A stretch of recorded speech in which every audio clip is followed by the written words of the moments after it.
Les éditions Ngonyandine, après moult investigations, revient avec grande satisfaction et vous éclaire sur la véritable identité et l'histoire du peuple Bapa. Je me nomme Luc Bokam. Ici présent sur ce support audio est l'histoire d'un peuple, l'histoire d'un groupement, le groupement Bapa. En première partie, nous allons tabler sur l'origine des populations. De prime abord, essayons de parler de la chefferie. Chefferie des constructions anciennes, mais d'une installation tardive sur les hauts plateaux de l'ouest du Cameroun.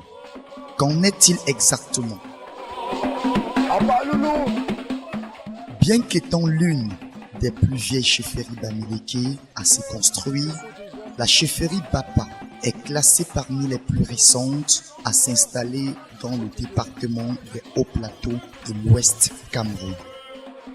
Certaines sources situent la constitution de la chefferie Bapa vers le 15e siècle dans le Borno. Mais de façon générale, les auteurs s'accordent sur les premières traces marquantes des Bapa dans le Diamaré, où aujourd'hui plusieurs personnes ont pour nom Bapa.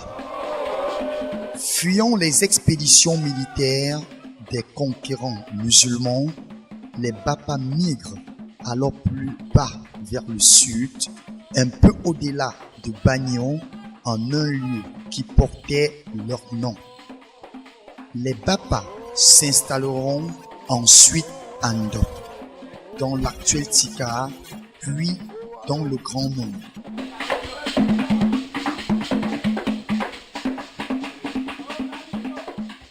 La présence des Bapa dans le Noun avait été confirmée par le sultan Njoya qui, dans le coutumier Bamoun, signale au sud de la rivière Mvi une mosaïque de chefferies parmi lesquelles Papa, Pangam, Patie, Pal.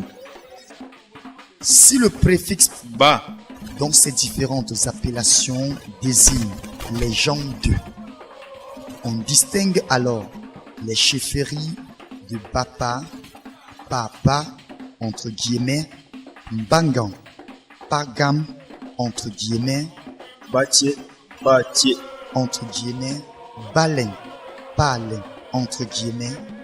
À partir de cette époque, ces différentes chefferies vont chercher à s'installer définitivement, à l'exception de Bapa qui séjournera d'abord à Bamendo. La raison de cette instabilité des Bapa est évidente quand on cherche à comprendre le mot Bapa. Dans les dialectes bamileke, Bap signifie généralement les gens d'eux. Quant à Pa dans Bapa, il veut dire littéralement guetter. Ainsi, les Bapa sont les guetteurs. Et un dicton explicite mieux le sens de ce nom qui dit, je cite, nous l'avons vu chez vous, mais nous le faisons mieux que vous. Traduction. Les Bapa étaient des gens permanemment à l'affût, observant et étudiant minutieusement les comportements des autres afin de modeler les leurs. D'ailleurs, dès leur installation, ils seront réputés pour la qualité de leurs agents de renseignement. De ce fait, au moment où les autres chefferies s'installaient, les Bapa guettaient en vue d'occuper les meilleures terres ou même comptaient sur l'épuisement de certains peuples pour leur déloger et être les seuls à occuper les terres fertiles. C'est ainsi que certaines chefferies, telles que la chefferie Bafoussam, s'installeront longtemps avant les Bapa qui attendront la fin du XVIIe siècle et le début du XVIIIe siècle pour occuper leur emplacement actuel.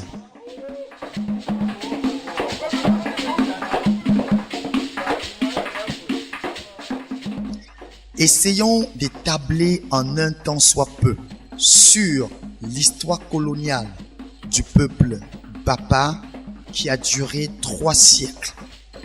Et ces 3 siècles d'histoire ont apporté une influence positive et aussi négative sur ce peuple, de sagesse, de ruse et de dignité.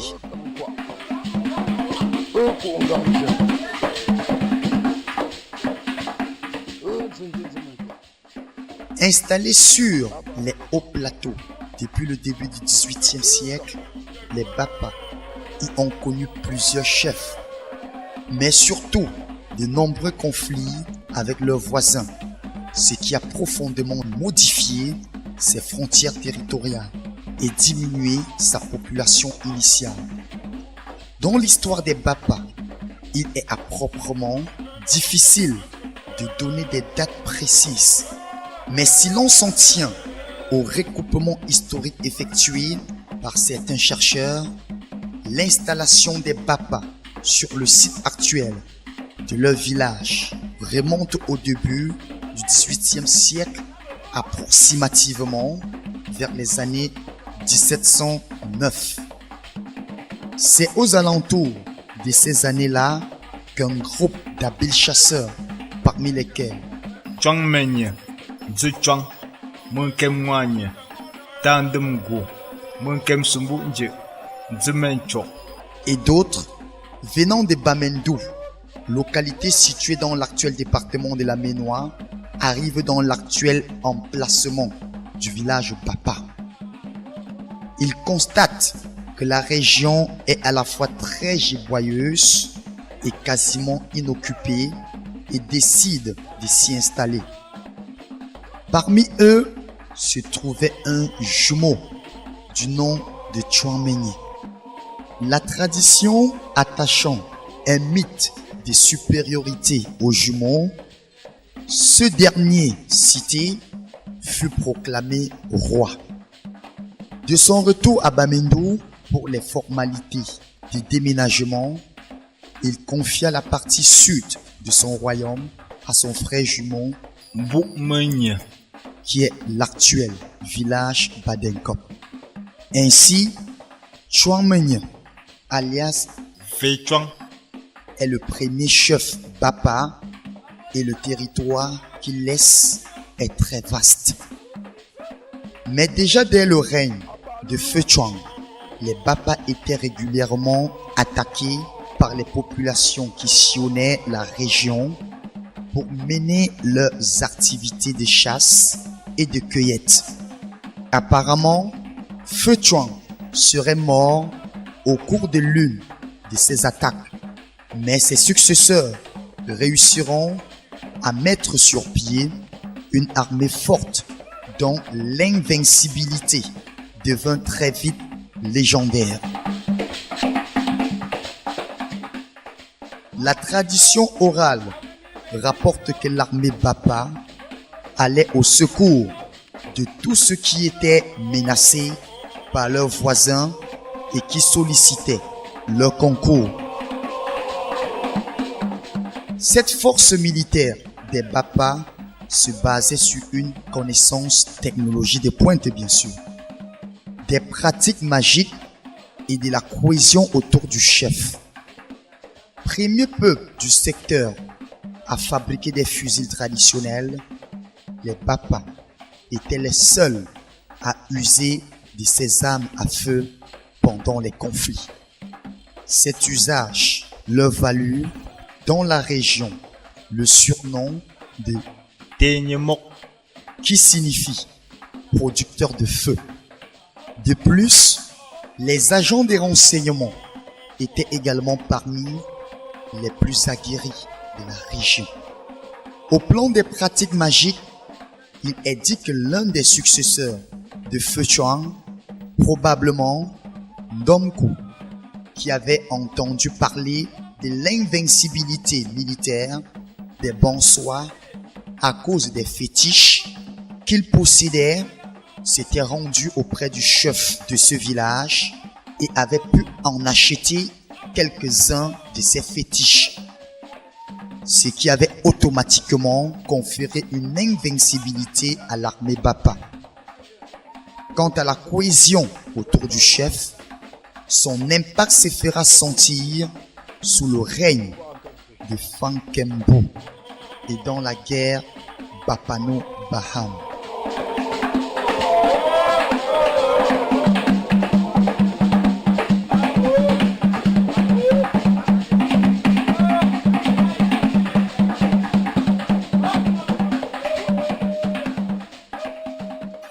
Un peuple très rusé et orgueilleux, les Bapa ont usé de ces deux qualités à eux léguées par l'être transcendant, c'est-à-dire le Dieu Tout-Puissant, pour réussir à tirer leur épingle du jeu question de s'imposer. Parlons maintenant de l'orgueil et de la ruse du peuple Bapa.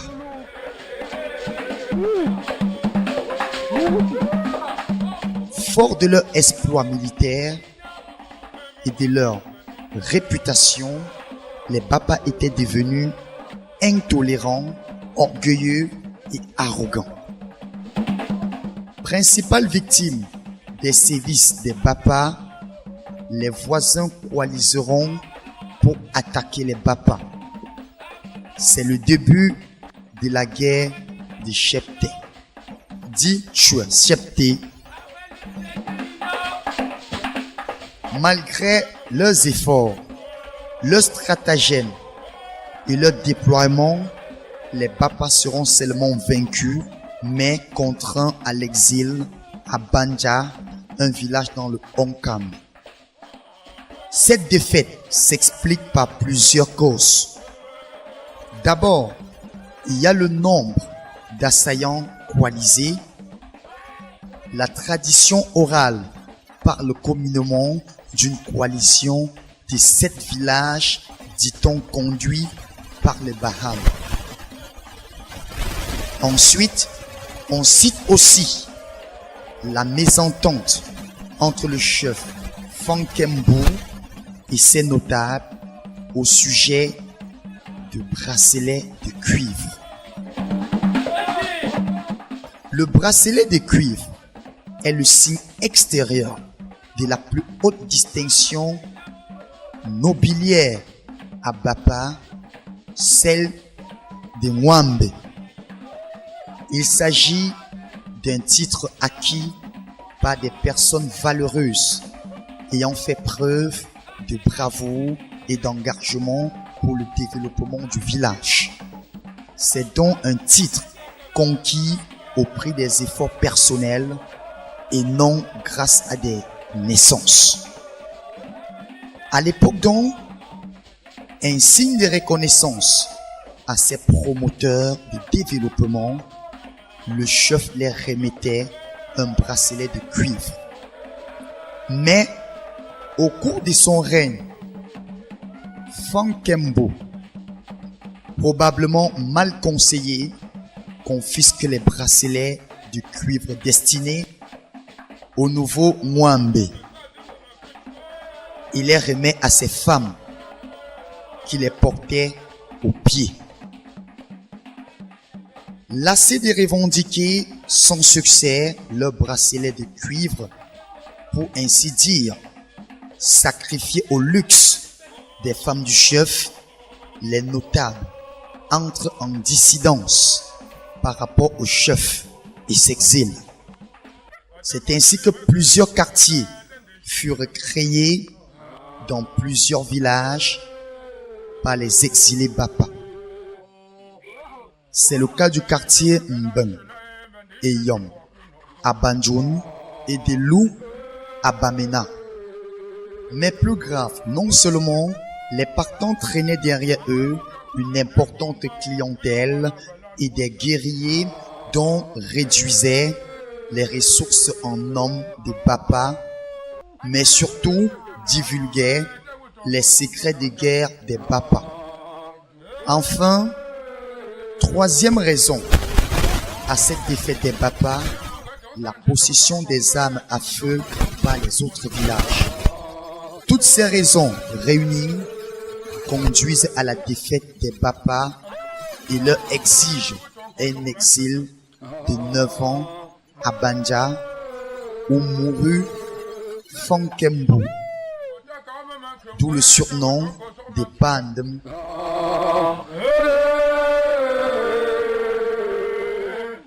Fankemgim, lui, succéda. Mais à cause du mauvais traitement que les Bapa y enduraient, Fankemgim amène son peuple pour un nouvel exil à Bango. Là, les Bapa sont installés au quartier Lang. Le chef Bapa construit à Bango une chefferie de 27 cases, mais reste habité par l'envie de rentrer sur ces terres, car convaincu que l'hospitalité ne sera pas éternelle. Dans le même temps, et pour des raisons que nous n'avons pas encore élucidées par l'histoire, les chefs de Bango et de Banka vont voir le chef Banjoun et lui demander de faire la médiation entre Bapa et les voisins, plus particulièrement entre Baham et Bapa, afin que ces derniers se réinstallent sur ces terres. Fosso 1 accepte. La médiation porte. Fosso 1 planta alors l'emplacement de l'actuelle chefferie Bapa, un yem, c'est-à-dire un arbre de paix qui conférait droit de possession des Bapa sur leur terre. L'exil à Bango fut donc de courte durée. Les Bapa retrouvèrent leur terre. Mais c'était un territoire rongé de toutes parts, car la tradition orale nous rapporte que les limites orientales de Bapa s'étendaient jusqu'à l'actuel marché central de Baham. Le marché feu, réduit à la proportion la plus congrue et dont les 4/5 constitués des rochers était et reste toujours impropre à l'agriculture. Ce territoire, c'est le site actuel de Bapa qui, à la période du Grand Bapa, était une réserve de chasse. Pourtant, ce territoire suscita, dès la réinstallation des Bapa, la convoitise des Baham. Mais sans aucun effort, la riposte des Bapa fut ferme, rigoureuse, à la hauteur des souffrances endurées pendant plusieurs années d'exil. Les assaillants replièrent le même jour et depuis lors, les deux peuples vivent en bonne intelligence. Essayons maintenant d'en savoir plus sur Fosso 2 de Banjoun et la fausse vassalisation de Bapa. À l'issue de la médiation du chef Fosso 1 de Banjoun, le lien profond s'était tissé entre Bapa et Banjoun, matérialisé par d'importants mariages par échange des femmes entre les deux chefferies. Les deux souverains étaient aussi devenus de bons amis. Avec l'arrivée de l'administration coloniale allemande, ils divisèrent l'ensemble du territoire national en 20 districts. Chang était donc le chef-lieu de celui de l'Ouest. Ils n'ébranlèrent point les structures gouvernementales villageoises, mais établirent une politique d'annexion systématique et instituant des chefferies supérieures, aujourd'hui chefferies des premiers degrés, chargées de soumettre les chefferies avoisinantes. Ainsi, Banjoun fut fait une chefferie supérieure couvrant la majeure partie de l'actuel département du Konki et des hauts plateaux incluant Bapa. Sous cette colonisation, les chefferies supérieures avaient pour besogne d'assurer la liaison avec le district, notamment l'envoi des forçats dans les chantiers coloniaux, la coordination de la collecte et l'envoi des taxes au trésor colonial. De ce fait, Fangiyim et Photso I se retrouvaient régulièrement à Tchang. Parfois, ils s'y rendaient ensemble, sans que cela traduise un droit d'allégeance d'un quelconque chef vis-à-vis de l'autre. Seulement, les conditions des deux étaient diamétralement opposées. Ils n'avaient pas le même âge et n'étaient pas également fortunés. Photso I, plus jeune et plus riche, se rendait à Tchang à cheval, alors que Fangiyim, ruiné par les guerres, plus éloigné de Tchang et surtout très vieux, il serait mort à 120 ans, se faisant porter dans son hamac par ses serviteurs.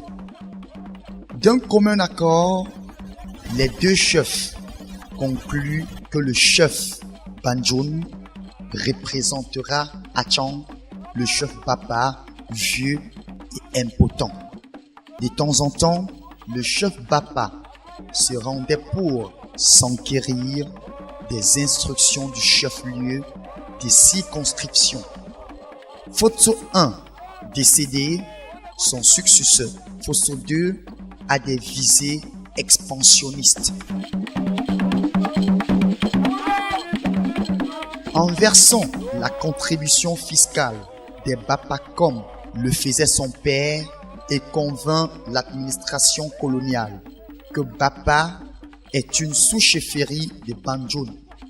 D'ailleurs, de la même façon, Photso II vassalisera administrativement et non coutumièrement d'autres chefferies indépendantes telles que Bayangam, Batufam, Bangang Fokam et Badenkop. La plupart de ces villages soumis par la ruse profiteront de la Première Guerre mondiale pour se libérer de la tutelle injuste de Banjun. Probablement contactés par les Alliés pour se rebeller contre Banjun, Fangiyim, échaudé par l'expérience de l'exil prolongé et devant la répression brutale des Allemands en matière de rébellion, adopte une attitude prudente et met tous ses espoirs en son fils et successeur Fang Duiken. Mais avant que ce dernier ne puisse entreprendre quoi que ce soit, Kamga II, successeur de Photso II, avait fait légaliser par l'administration le protectorat de Banjun sur Bapa. Pourtant, malgré cela, il ne se comportait en souverain du chef Bapa dans les domaines de la plus tradition Bamileke. Par exemple, jamais un chef Banjun n'a arrêté, encore moins intronisé, un chef Bapa. Désemparé par la législation du protectorat Banjun sur Bapa, Fang Duiken continua à manifester son indignation bien que lavé vis-à-vis de l'injustice de l'administration et nomma l'un de ses fils et futur successeur, Mukini.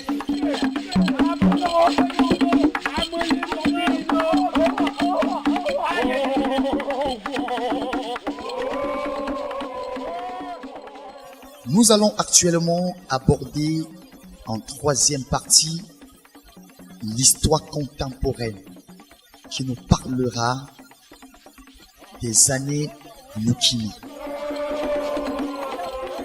Le chef Bapa, Fang Duiken, n'était pas de foi chrétienne, dont on ne connaissait pas l'histoire biblique de David et Goliath. Pourtant, il prénomme son fils et successeur David. Comme David de la Bible, Nukimi David aura raison du Goliath Banjoun.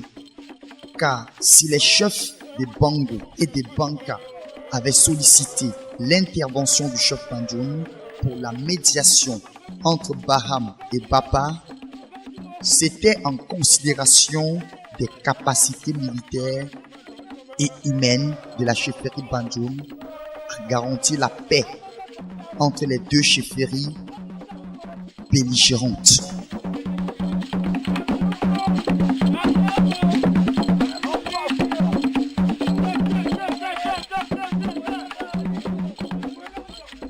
Le 9 novembre 1949, des cris en provenance de la chefferie Bapa informent que la chefferie s'est brûlée. C'est en ces termes qu'on annonce dans la localité le décès du chef. Fondui Kem n'est donc plus. Le trône est vacant. Nukimi David, fils de Fondui Kem et de Yumbi, né vers 1927 à Bapa, est le successeur désigné. Si dans la Bible, David, le Fréluquet, muni uniquement de sa fronte, a pu triompher du géant Goliath, grand guerrier armé jusqu'aux dents et vêtu de la cuirasse de Nukiminger, abréviatif, qui signifie littéralement les choses arrivent d'elles-mêmes. Ce nom, Nukimi, a été expressément voulu par son père qui adressait par ses biais un message aux générations futures afin qu'elles usent de tous les moyens pour réparer cette injustice à eux et aussi imposée par l'administration. De ce fait, la collusion fortuite entre Nukimi et David a quelque chose de magique. C'est un programme et une prédiction. Nukimi David doit mettre fin à la souveraineté usurpée des Banjoun. Effectivement, sous sa dynamique impulsion, les Bapa vont dénoncer de façon véhémente l'injustice de l'administration coloniale. Nukimi David, sur ce point, a un atout. Comme le chef Banjoun, il est lettré. Et comme tel, il voit sur ses pièces d'état civil Bapa Banjoun. Une fois imprégné de la réalité historique, il comprend que c'est un déshonneur.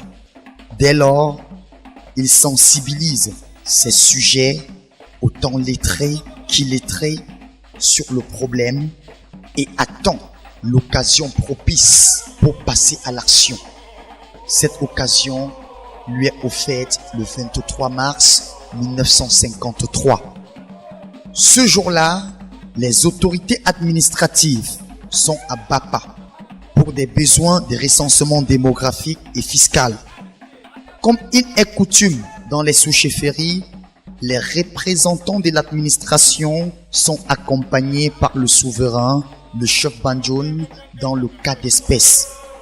Mais peu avant le début effectif du recensement, le chef Nukimi prend la parole devant tous les Bapa réunis pour la circonstance et dit aux représentants de l'administration que Bapa est et a toujours été une chefferie indépendante et non une sous-chefferie.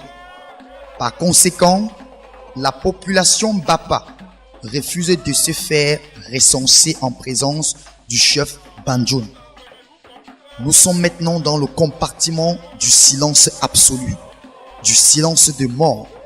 Là, on parle en 4e articulation de 8 mois de village mort. L'administration voit derrière cette saine revendication la main obscure d'un parti politique accusant Nukimi David d'être en connivence parfaite avec l'UPC et le déporte. Dans le fond, cette accusation est gratuite puisque pour prendre leur distance par rapport à la politique et obtenir leur indépendance, les Bapa avaient refusé d'adhérer à quelque parti que ce soit. En tout cas, pas l'UPC. Sur le terrain, le chef Banjoun Kamga insistait à recenser les Bapa. Les conditions d'une guerre étaient remplies. Mais les Bapa, sans leur chef, réduits en nombre et surtout à cause de la présence de l'armée coloniale, choisissent la résistance non violente. C'est ainsi que les autochtones se dispersent dans les villages voisins et les centres urbains. Ce faisant, ils donnent l'occasion aux Banjoun de piller le village et les trésors royaux et même d'emporter les attributs de la chefferie, notamment les crânes des ancêtres Bapa. Crânes qu'ils rendront prestement car leur attitude était condamnée par les coutumes bamileke qui permettent d'emporter de pareils attributs uniquement en cas de victoire militaire d'une chefferie sur l'autre, ce qui n'était pas le cas de Banjoun sur Bapa, puisque Bapa et Banjoun n'ont jamais été en guerre l'un contre l'autre. Dans le même temps, les Banjoun sillonnaient le village à la recherche de quelques autochtones complaisants et susceptibles de témoigner en faveur des intérêts Banjoun devant l'administration. Mais curieusement, l'administration se rend compte que tous les Bapa amenés avaient le même nom, Feuniemo, qui signifie « Même si je mourrais, mon fils n'acceptera jamais ». Traduction littérale. Au bout des 6 mois, l'administration demande aux Bapa de rentrer dans leur village car leur chef est déjà en place. Mais à peine était-il arrivé qu'ils reprennent immédiatement le chemin de l'exil. En effet, au fait du chef Bapa, ce n'était pas Nukimi David, mais un autre prince Bapa au nom de Ngendje que le chef Banjoun avait oint et intronisé. Au bout de 2 mois de règne, ce dernier alla rendre compte à son parrain Banjoun de l'impossibilité qu'il y a à diriger un territoire sans sujet. Mais dès son retour, il meurt mystiquement. Une fois de plus, Nukimi, toujours en déportation, est soupçonné, responsable et réappréhendé. Après 1 an de détention préventive, il est relaxé pour non-lieu et même autorisé à regagner sa chefferie afin de regrouper et d'encadrer son peuple. Et pour redorer le blason de ce village Bapa pour le peuple Bapa, plusieurs actions efficaces des élites extérieures ont été menées. Alors, dans les villes, l'élite Bapa prend conscience de la situation chaotique qui régnait dans leur village et s'engage à soutenir le chef dans la revendication. C'est ainsi que dès 1953, elle se constitue à Douala en une association des ressortissants Bapa, association bien structurée et dont les antennes existent dans les principales métropoles du pays. Le problème de l'indépendance du village Bapa est traité à toutes les séances de la rubrique Affaires générales. Le versement de la contribution fiscale étant la corde sensible de l'administration et enfin d'éviter tout amalgame entre une revendication juste car historiquement fondée et un acte de rébellion, l'élite Bapa qui cotise déjà pour divers besoins. Entretien du chef et des notables en exil, honoraires des avocats, voyage de diverses délégations, etc., etc. met un point d'honneur à l'acquittement des impôts. Elle paye en 1953 non seulement l'impôt fiscal pour l'année budgétaire 1953-1954, mais encore anticipe sur celui dû pour l'année 1954-1955. Et ceci pour tous les BAPA imposables, qu'ils résident en ville ou au village. Le chef Nokimi, David en personne, reçoit cette somme qu'il va remettre non plus au chef Banjoun, mais directement au chef de la subdivision des Bafoussam qui accepte. Cette acceptation était déjà une reconnaissance ou mieux une confirmation de l'indépendance des Bapa. Le débat était désormais porté sur le plan administratif et juridique. Et en 1957, une séance plénière de l'ACAM, entendez par là Assemblée territoriale du Cameroun, décide de créer des postes administratifs à Bango et à Bamenjou, dans la subdivision des Bafoussam. La création de ces postes administratifs, Bapa, Banjoun, sont placés dans deux unités administratives distinctes. Implicitement, l'affaire Bapa est réglée. Un acte juridique affirme 3 ans plus tard. Effet, autorisation en date du 28 juillet 1960 de Monsieur le préfet de la région Bamileke, le chef Nokimi David était réhabilité et réinstallé officiellement comme chef supérieur du groupement BAPA. 24 septembre 1984 est désigné officiellement par arrêté ministériel chef du 2e degré. Dire qu'en 44 ans de règne, plus que rempli sa mission prophétique, ramener Bapa à son indépendance et faire cicatriser la blessure jadis ouverte entre Bapa et de nombreux villages dont Baham et Banjoun. Et la présence de ces chefs supérieurs, éventuellement Niekamga Zef, feu chef supérieur Banjoun, obsèque officiel de Sa Majesté Nokimi David en septembre 1993, est une preuve que l'âge de guerre était définitivement enterré. Fin de l'histoire.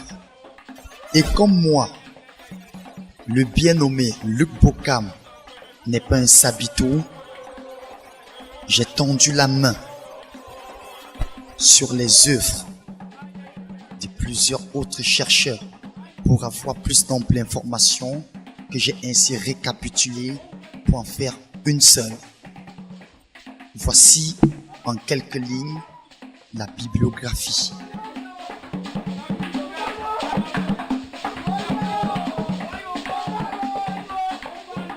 Bapa rend hommage à son roi Sa Majesté Nokimi David I, qui nous a été très utile.